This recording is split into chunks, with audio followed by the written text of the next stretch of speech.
नमस्कार, मेरा नाम डॉक्टर रोहित मुखर्जी है। मैं एमडी रेस्पिरेटरी मेडिसिन एवं स्लीप मेडिसिन का विशेषज्ञ हूँ। सरल भाषा में समझाऊँ तो ये बेसिकली मेरी डिग्री फेफड़ों के संबंधित सारे रोगों में मेरी रुचि है, जैसे कि खांसी, सांस, छाती में दर्द, बुखार, ये सारे जो भी रोग छाती संबंधित हैं उसमें मैं अपनी खास रुचि रखता हूँ। आज हम बात करना चाहेंगे कि सबसे एक साधारण जो एक लक्षण होता है जैसे कि खांसी, जिसको हम बहुत अक्सर नज़रअंदाज कर देते हैं, उस बारे में आज मैं आप लोगों को थोड़ी सी जागरूकता देना चाहूँगा।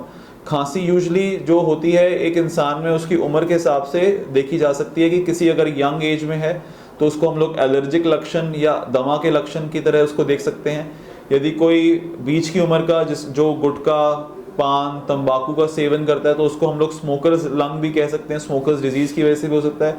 यदि कोई बहुत ही कमज़ोर इंसान, वज़न कम है, इम्यूनिटी कम है, शारीरिक शक्ति कम है, उसको खांसी कुछ समय के लिए हो रही है तो उसके अंदर हम लोग कुछ इन्फेक्टिव कीटाणुजनक कारण की खांसी भी हम लोग देख सकते हैं, जैसे कि टीबी हो गया, जैसे कि नॉर्मल निमोनिया हो गया। और एक खांसी होती है जो कि हमारे परसिस्टेंट एल्डरलीज, यानी जो हमारे जो वृद्ध जो लोग हैं 50, 55, 60, जो कि स्मोक करते हैं, जो कि अपना हुक्का लेते हैं, बीड़ी लेते हैं, चूल्हे पे काम करते हैं, उनके अंदर कैंसर जैसी खतरनाक बीमारी का भी एक साधारण सा ये लक्षण हो सकता है। हम लोग कैसे डिसाइड करते हैं कि हम लोग को डॉक्टर के पास जाना है या नहीं जाना है? यदि खांसी 3, 4, 5 दिन की है, 7 दिन से कम की खांसी है और उसमें कोई बलगम नहीं है, सूखी खांसी है और वो घरेलू नुस्खों से अगर वो कम होती दिख रही है, तो आई थिंक ज़रूरी नहीं है कि हर बारी आपको डॉक्टर के पास जाके सलाह लेने की ज़रूरत है।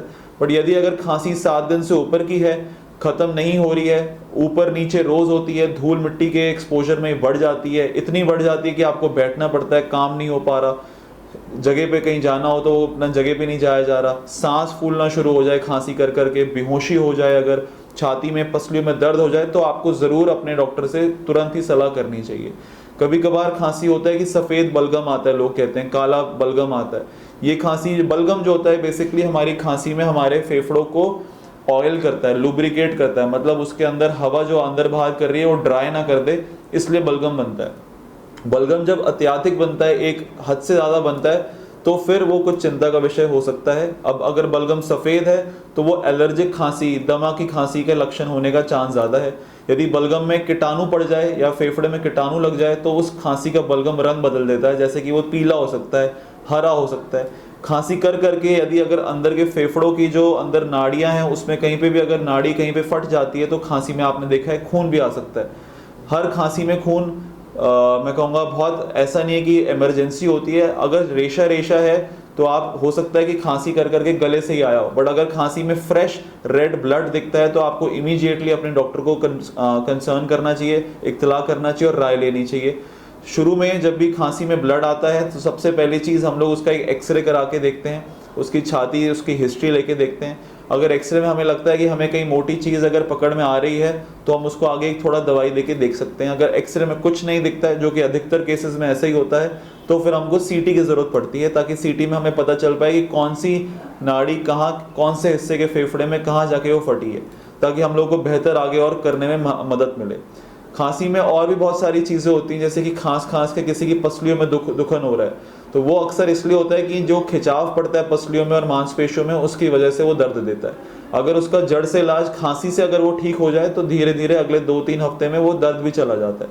खांसी के साथ हमने देखा होगा कि किसी किसी का वजन कम हो रहा है, 2 हफ्ते से ऊपर की खांसी है, बलगम आ रहा है पीला, खाना नहीं खाया जा रहा, भूख कम हो रही है, ये साफ तौर पे टीबी का एक लक्षण हो सकता है। हाँ, बट कभी कभार कम 5% लोगों में ये देखा जाता है कि कैंसर का लक्षण भी हो सकता है। तो इमीडिएटली अगर 2 हफ्ते 10 दिन की खांसी है, वजन कम, भूख कम, बुखार के साथ, आपको डेफिनेटली एक एक्सरे करके अपने डॉक्टर से मिलना चाहिए। आई थिंक मैं आज इतना ही आप लोगों से शेयर करना चाहूँगा। मैं अगर यदि कभी आपको कोई इससे अगर संबंधित जानकारी चाहिए तो मैं एटलस हॉस्पिटल में रोज़ हर फ्राइडे 1 से 3 के बीच में आपको मिल सकता हूँ। आपको कोई भी परामर्श करनी है, मैं यहाँ पे, आप पहले मुझे एक नंबर अभी आपको देख सकते हैं, नीचे लिखा आ रहा है, उस पर कॉल करके अपना अपॉइंटमेंट लेके मुझसे मिलने आ सकते हैं। Thank you.